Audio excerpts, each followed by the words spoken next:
18 दिन तक चलने वाला महाभारत का यह युद्ध जब समाप्त हुआ तो गांधारी माता अपने 100 पुत्रों को खोने का विलाप कर रही थी। तब श्री कृष्ण उन्हें सांत्वना देने वहां आते हैं, उनके उस वियोग में शामिल हुए। तब गांधारी माता ने श्री कृष्ण को देखा तो श्री कृष्ण को देखकर गांधारी माता क्रोध से भर गई। विलाप कर रही गांधारी माता ने रोते रोते श्री कृष्ण से कहा कि यह सब तुम्हारे छल से हुआ है वासुदेव। श्री कृष्ण चुपचाप खड़े उनकी बातें सुन रहे थे।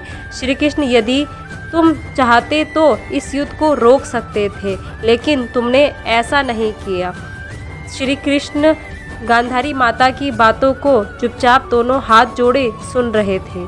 क्रोधित गांधारी माता ने भगवान श्री कृष्ण को श्राप दिया कि श्री कृष्ण, जिस तरह से तुमने मेरे वंश का नाश किया है, उसी तरह से तुम्हारे आंखों के सामने उसी प्रकार से तुम्हारे वंश का भी आपस में लड़ते लड़ते नष्ट हो जाएगा।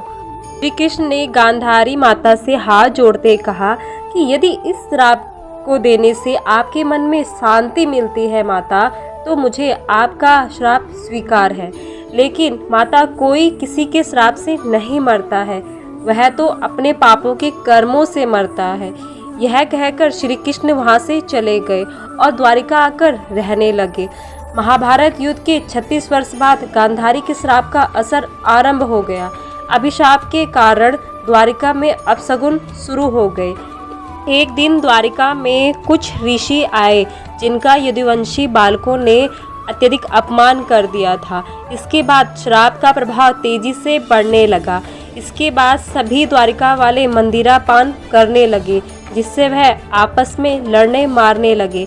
इस घटना में श्री कृष्ण और अन्य लोग तो जीवित बच गए, लेकिन कुछ दिनों बाद फिर वहां युद्ध हुआ और यदुवंशी के प्रमुख मारे गए।